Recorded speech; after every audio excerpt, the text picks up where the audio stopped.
Hey, this is Jill Simonello with Pickup Truck Plus SUV Talk, and this week we are driving the 2022 Subaru Ascent. And, well, Subaru basically didn't change this vehicle for the 2022 model year. They did add a new trim. So in this review, what I want to do is talk a little bit about what that new trim is and how it's different from the other Ascents in the lineup. And then I'm going to hop right into family-friendly features. Because this is a 3-row SUV, you would expect it to be a family hauler, and it is. So we're going to talk about why it's a good one. But I'm going to round out this review with a few things that I think Subaru missed. So let's take a closer look right now.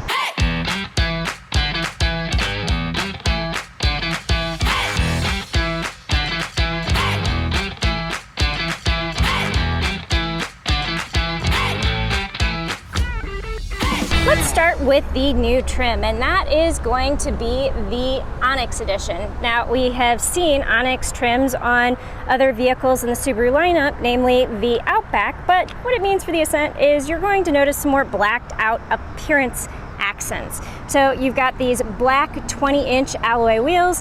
You can see that there is more blacked out chrome accents around the windows.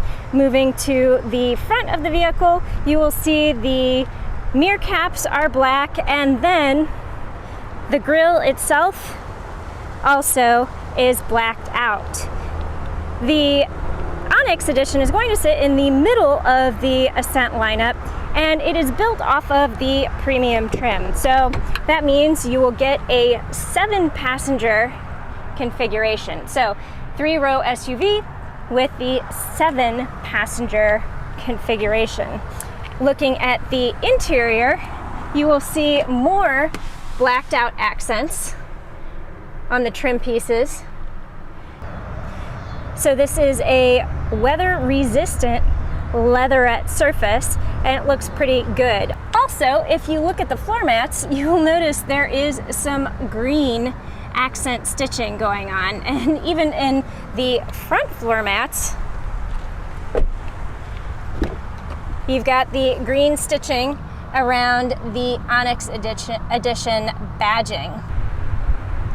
Also worth mentioning, the Onyx trim will have one package option that includes this panoramic moonroof, navigation, as well as a cargo cover.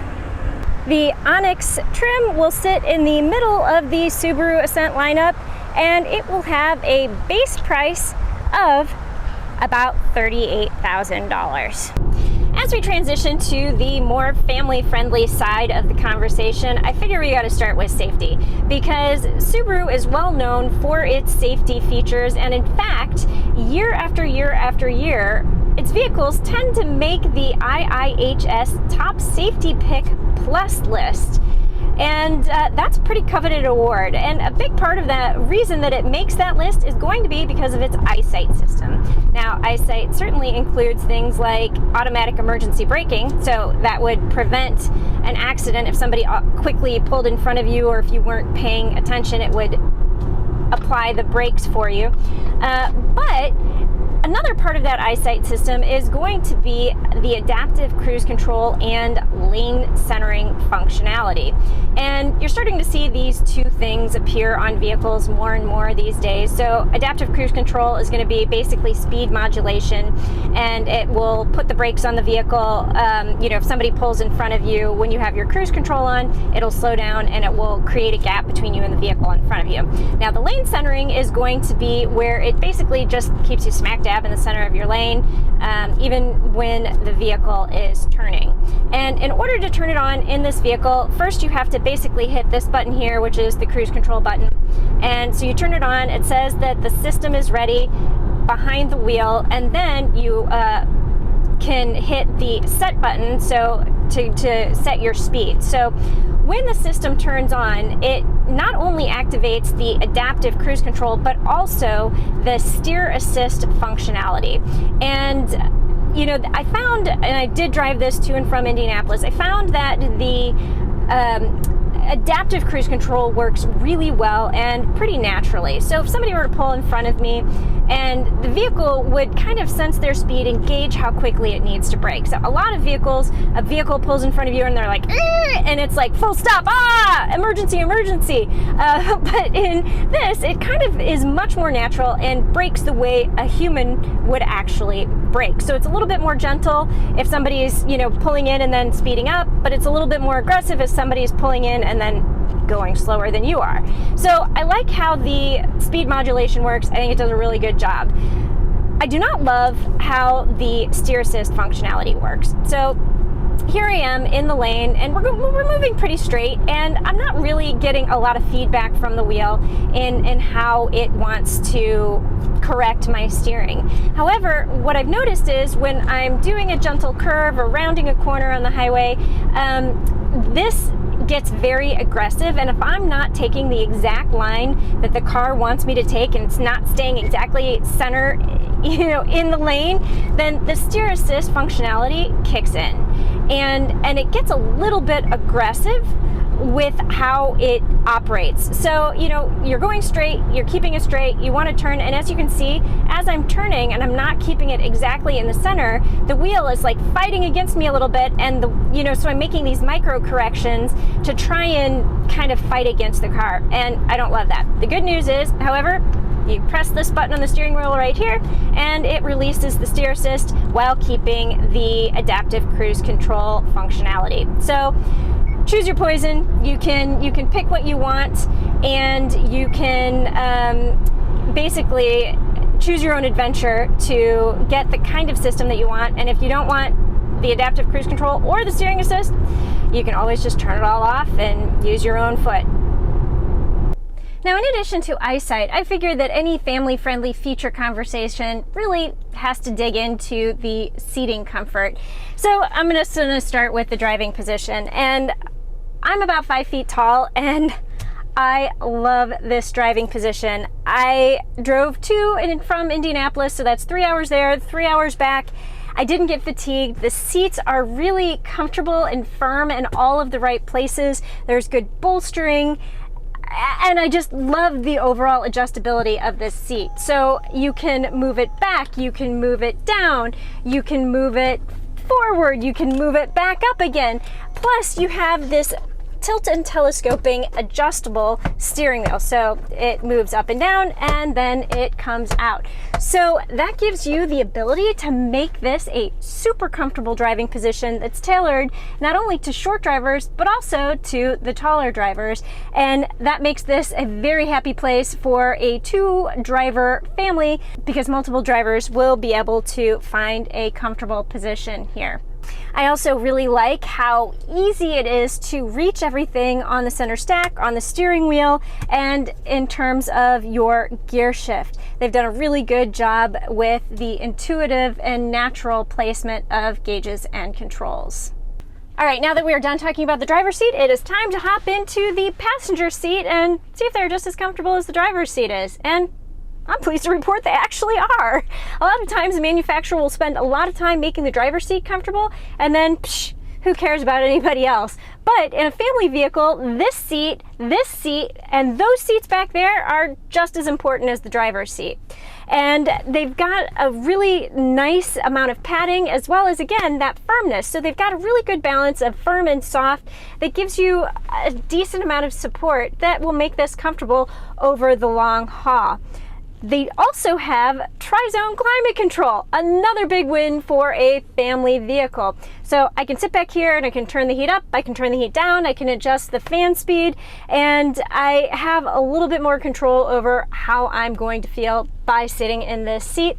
You have air vents in the ceiling, and you have a couple of USB ports, and that's going to kind of round out what's in terms of amenities.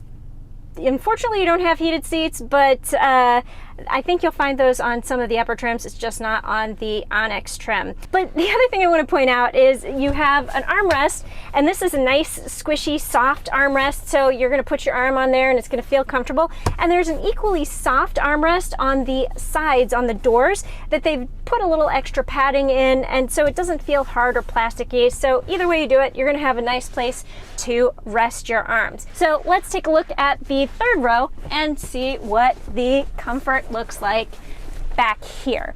And I don't know if you caught it, but there's actually little handholds here, so you can pull yourself in and out easily if you don't feel like moving the whole seat to get in. So you can climb on through and use the hand grips to lower yourself back or pull yourself back out.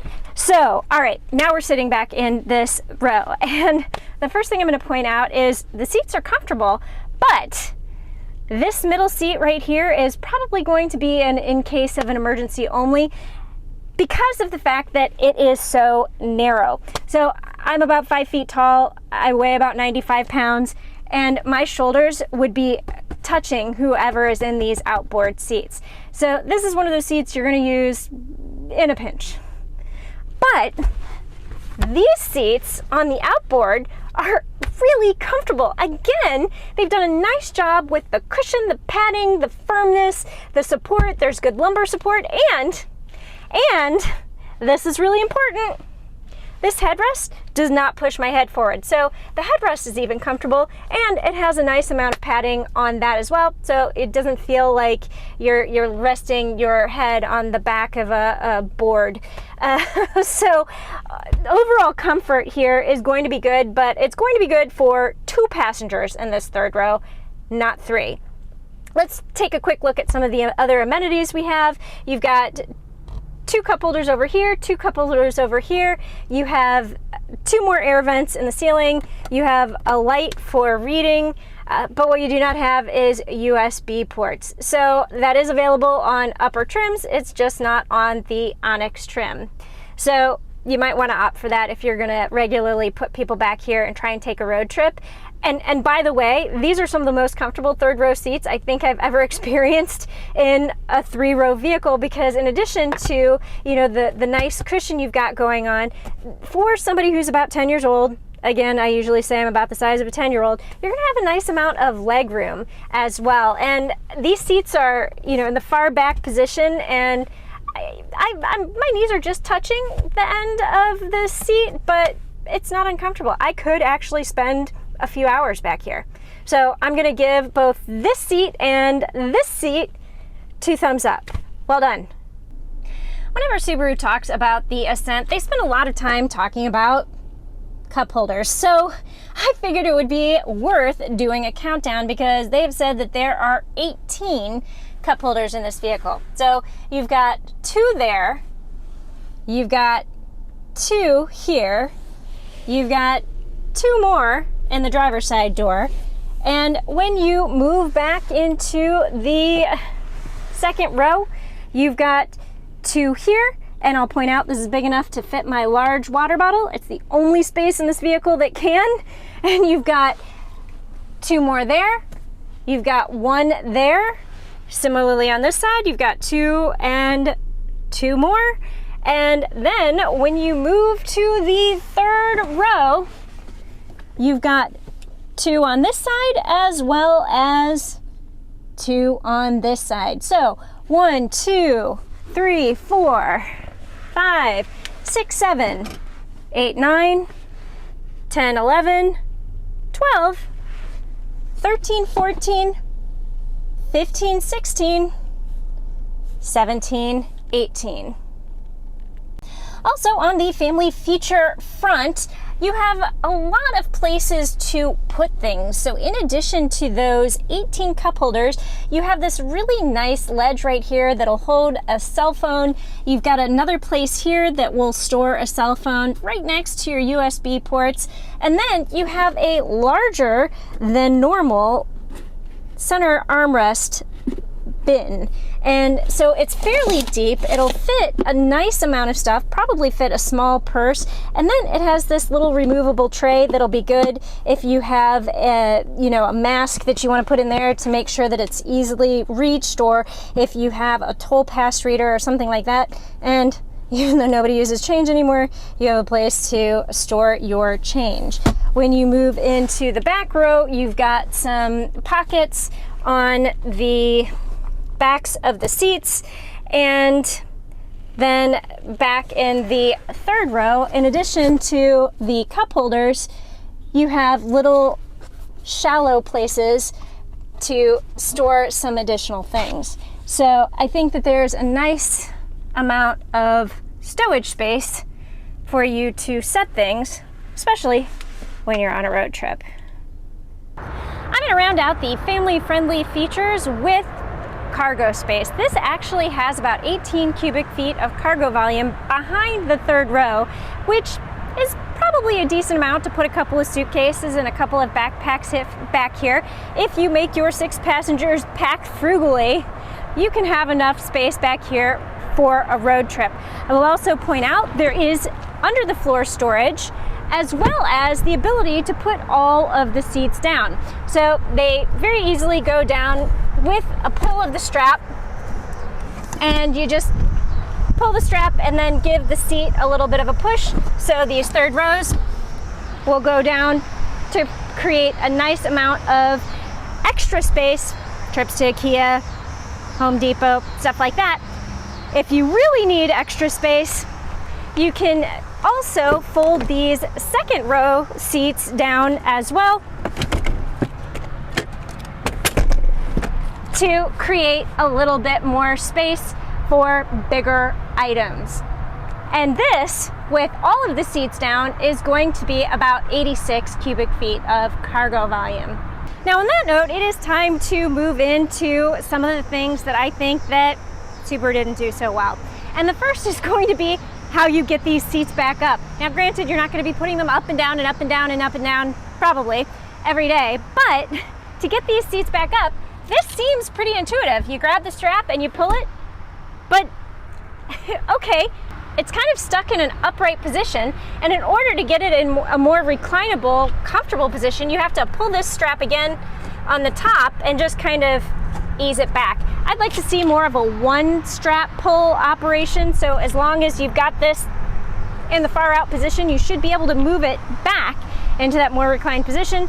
Instead, you have to pull this, and it's not too heavy, so that's good, but you can't get it into a natural seating position without grabbing that second tab, giving it a pull, and then pulling it back. I think this should have been a little bit easier than that.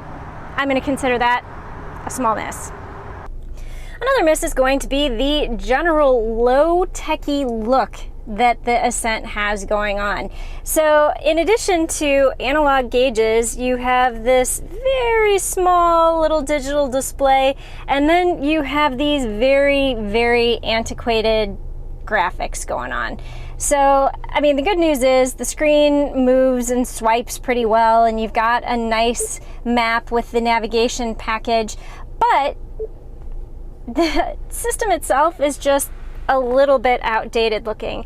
And while this isn't going to bother a lot of people, it may bother some of your more tech-forward folks. And the other thing you've got going on is this double screen. And frankly, I actually really like the double screen because this one makes sense to me. This has your average fuel economy, the time, and your temperature, and it's in a very logical location. And you always know where it is. I think it works well with this infotainment system, but again, the overall feeling and impression is something that is pretty low tech. And finally, I think this is probably the biggest miss in the Subaru playbook, and that is the fact that you only have a reverse backup camera. So there is no around view monitor here. And the more I drive vehicles with an around view monitor, the more I see the virtues of them. This is nice, this little backup camera, line thing going on. That's nice with the red, yellow, green. It gives you an idea of how close you are to something. And the fact that it has reverse automatic braking, also really nice, but that doesn't help your wheels. It doesn't help the front of your vehicle. It doesn't happen to help the front corner of your vehicle if you're backing into a spot or driving forward into a close space. So I really want to see an around view camera on Subarus, and I would also like to see front parking sensors. If they're not going to give you a front camera, at the very least, you should have front parking sensors so you know if you are getting too close to something on the front side that you can't see.